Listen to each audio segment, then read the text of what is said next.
Jain friends, welcome back to my channel. तो आज का वीडियो दोबारा से लेके आया हूँ मैं आपके लिए ACC 125 के ऊपर। तो जो आपकी ACC 125 की SSB के डेट्स का जो अपडेट है, देखिए मैंने लास्ट डे एक वीडियो अपलोड किया था। सो उसके अंदर मैंने जो हमारे पास वर्ड की शीट थी, मैंने उसको शेयर किया वहाँ पे। और देखिए मैंने कभी भी ये नहीं बोला है कि वो श्योर शॉट डेट है। कुछ लोग वहाँ पे कमेंट्स करके कमेंट में बताया कि सर व्यूज़ के लिए आप वीडियोस अपलोड मत करिए। देखिए मैंने वहाँ पे भी यही चीज़ बताया कि ये कोई फ़िक्स डेट नहीं है। ये जब तक ऑफ़िशियली आपकी आर्मी वेब की साइट पे आ नहीं जाती है, तब तक हम कोई कंफर्मेशन नहीं दे सकते कि आपकी एसएसबी डेट का एग्जैक्ट टाइमिंग क्या है और कब से स्टार्ट होने वाली है। सो इसके लिए आपको थोड़ा सा वेट करना पड़ेगा जब तक वहाँ पे अपडेट नहीं हो जाता। और एंड आई होप सो कि बहुत जल्द वहाँ पे अपडेट आ जाएंगे, जिससे कि आपको आपके एसएसबी सेंटर्स का पता चल जाएगा, आपके सेंटर्स कहाँ पे हैं, आपकी डेट्स क्या हैं। सो इसके लिए आप जिस तरीके से हमसे जुड़ सकते हैं, हमारे टेलीग्राम चैनल के थ्रू आप हमें जुड़े रह सकते हैं हमारे साथ। हमारे व्हाट्सएप ग्रुप के साथ आप हमसे जुड़ सकते हैं। देखिए यहाँ पे सेपरेट सा मैंने ग्रुप बना रखा है व्हाट्सएप पे भी एसएसबी के रिगार्डिंग। तो अगर कोई अपडेट आती है तो मैं पक्का वहाँ प्रोवाइड करता हूँ। अगर मुझसे अपडेट नहीं मिल रही है, मेरे किसी स्टूडेंट से या फिर हमारे जो ग्रुप में कैंडिडेट्स हैं, अगर वो कोई अपडेट देते हैं तो भी मैं उनको अपलोड करता हूँ और उनको भी मैं उसी तरीके से बताता हूँ जैसे कि मैं अपनी न्यूज़ को स्प्रेड करता हूँ। सो मैं उस वीडियो में भी मैंने बताया था कि वो एक ट्रैप भी हो सकता है, जिसमें आपको एक वर्ड की फ़ाइल दिख रही है, मतलब वर्ड का शीट दिख रहा है। ये कोई भी क्रिएट कर सकता है। बट जब तक ऑफिशियल नोटिफिकेशन नहीं आती है तब तक के लिए आप वेट करिए नोटिफिकेशन के लिए। सो एसएसबी से जुड़ी कुछ और चीज़ें मैं आपको बताना चाहूँगा यहाँ पे। अगर आपकी एसएसबी के दौरान आपकी जो एसएसबी सेंटर है वो आपकी यूनिट लोकेशन के पास में है, या फिर आपका जो स्टेशन है वो सेम है आपकी एसएसबी सेंटर का, ये उनके लिए है जो भोपाल में है पोस्टेड, जो इलाहाबाद में पोस्टेड है, जो कपूरथला में पोस्टेड है, जो कि बैंगलोर में पोस्टेड है। अगर किसी का भी एसएसबी का सेंटर उनके यूनिट स्टेशन में आता है या फिर होम स्टेशन के आसपास आता है, तो उनको इन्फो करना पड़ता है अपने बोर्ड को कि वो आपका एसएसबी का जो सेंटर है वो चेंज कर दें। ये एक बेसिक सी चीज़ है जिनको याद रखना आप। दूसरी चीज़ है साथ में सेंटर अलॉटमेंट का और एसएसबी के डेट्स का। तो एसएसबी की डेट्स जो होती हैं वो रैंडम्स होती हैं। एसएसबी की डेट कोई फिक्स नहीं होती, वो रैंडमली डेट्स दिया जाता है। उसमें किसी का भी पहले आ सकता है, किसी का भी लास्ट आ सकता है। जो लास्ट रैंकिंग वाला है, हो सकता है जो एसएसबी का आपकी डेट शीट आती है उसमें जो लास्ट एसएसबी की डेट हो उसमें भी उसका नाम हो सकता है पहले वाले में हो जाए, हो सकता है बीच वाले में हो जाए।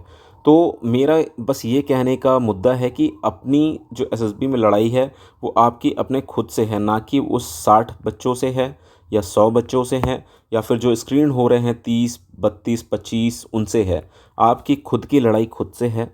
तो अपनी जंग आप खुद से लड़िए और खुद अपनी तैयारी करिए, ना कि किसी को वहाँ पे ले डाउन करना है, ना कि किसी और को नीचा दिखाना है, ना कि किसी के पॉइंट्स कट करने के लिए कुछ ऐसे पॉइंट्स बोले जाएं कि सामने वाले को उसके बारे में लगे कि हाँ भाई इसको कुछ नहीं आता और इसको ही सब कुछ आता है।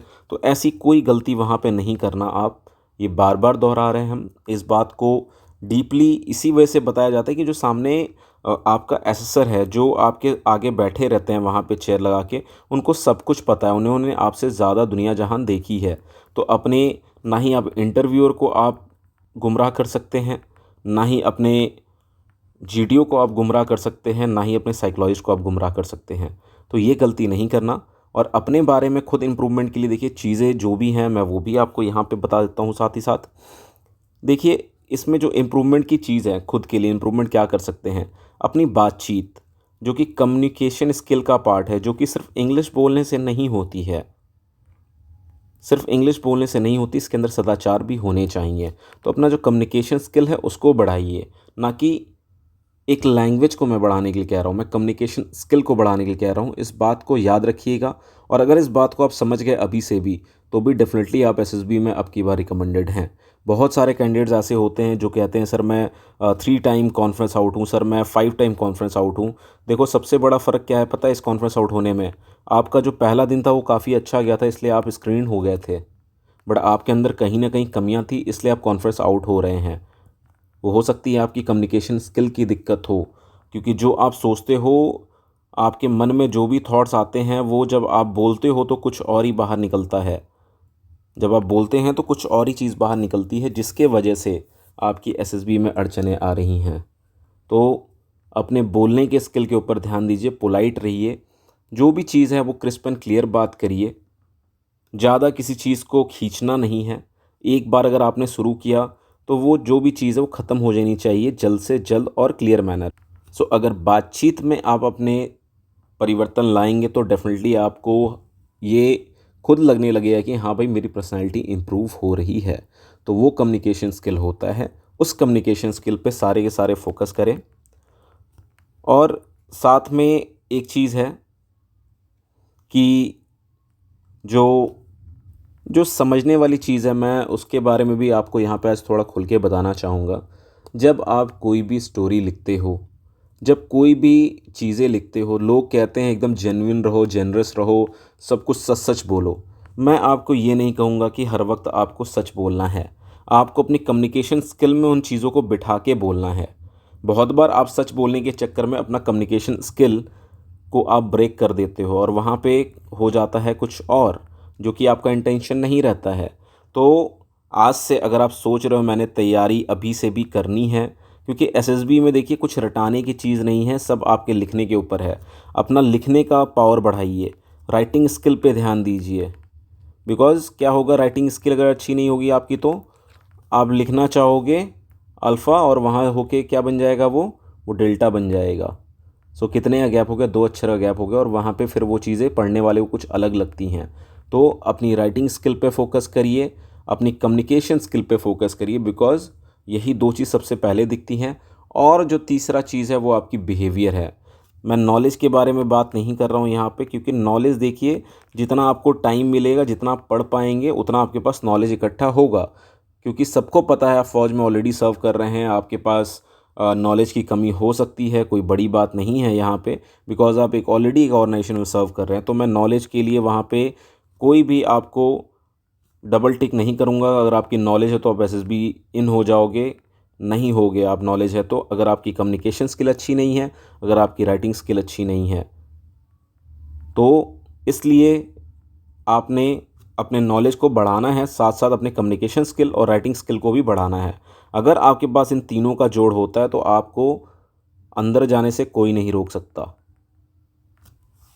चाहे कोई कितनी भी ताकत लगा ले, चाहे कोई कितना भी ज़ोर लगा ले, आप पक्का कॉन्फ्रेंस इन होगे। तो जो फोकस करने वाली चीज़ है, फोकस वाले पॉइंट्स को मैं लेके आता हूँ यहाँ पे।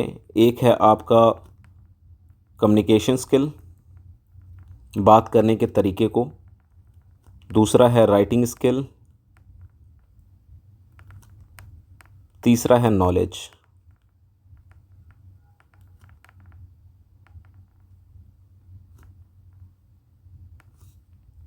इन मुद्दों पे आप फोकस करिए सबसे पहले।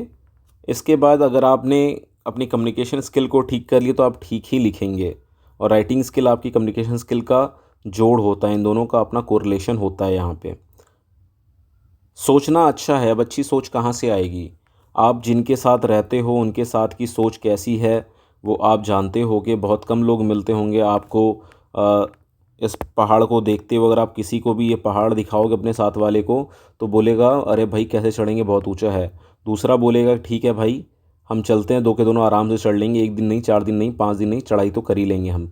तो आपको अपने साथ में उन लोगों का साथ ढूंढना है जिनका मोराल अप हो, जो कुछ करना चाहते हो जीवन में, ना कि ऐसे आदमी का जो कि पहले ही बोले अरे भाई नहीं हो पाएगा ये। तो अपने अच्छे दोस्त बनाइए, अच्छे दोस्तों की संगति रखिए। साथ ही साथ तीसरी चीज़ जो फ़ौजी बंदे को सबसे ज़्यादा हेल्प करने वाली है, वो बुक्स पढ़िए। अगर आप बुक्स पढ़ते हो तो आपकी आधी समस्या का समाधान वहीं हो जाता है। आपको कोई समस्या नहीं आने वाली अगर आप बुक्स पढ़ते हो तो बुक्स आपने रेगुलर बेसिस पे बुक्स पढ़नी है। साथ में आपने रीजनिंग करनी है। रीजनिंग और बुक्स पढ़ते रहिए जब तक आपकी एसएसबी आएगी। अगर आप कहीं क्लास नहीं भी ले रहे हैं तो भी आपका बेड़ा पार हो जाएगा। साथ ही साथ अगर आप क्लास लेना चाहते हैं तो इस नंबर पर आप कांटेक्ट कर सकते हैं, नंबर यहाँ पे प्रोवाइडेड है। सो इस पर आप कांटेक्ट कर सकते हैं। और रही बात एसएसबी के डेट्स की, तो वो उम्मीद है कि मई तक आपकी एसएसबी हो जानी चाहिए। तो जो डेट हैं वो मई तक आने के चांसेस हैं। मैं अभी भी मई कंफर्म नहीं करूंगा बिकॉज़ हमारे पास ऑफिशियल नोटिफिकेशन नहीं है। तो मैं मार्च से मई का ही आपको अभी भी बोलूँगा, मार्च से मई के बीच में आपकी एसएसबी डेट्स आ सकती हैं। सो अगर आपको ये वीडियो अच्छा लगा हो तो प्लीज़ वीडियो को लाइक करिएगा, और जो पहली बार देख रहे हैं वो चैनल को सब्सक्राइब करिए, और ज़्यादा से ज़्यादा अगर इन्फॉर्मेटिव लगा हो वीडियो तो पक्का इसको शेयर करिए। So once again thanks for watching this video. जय हिंद।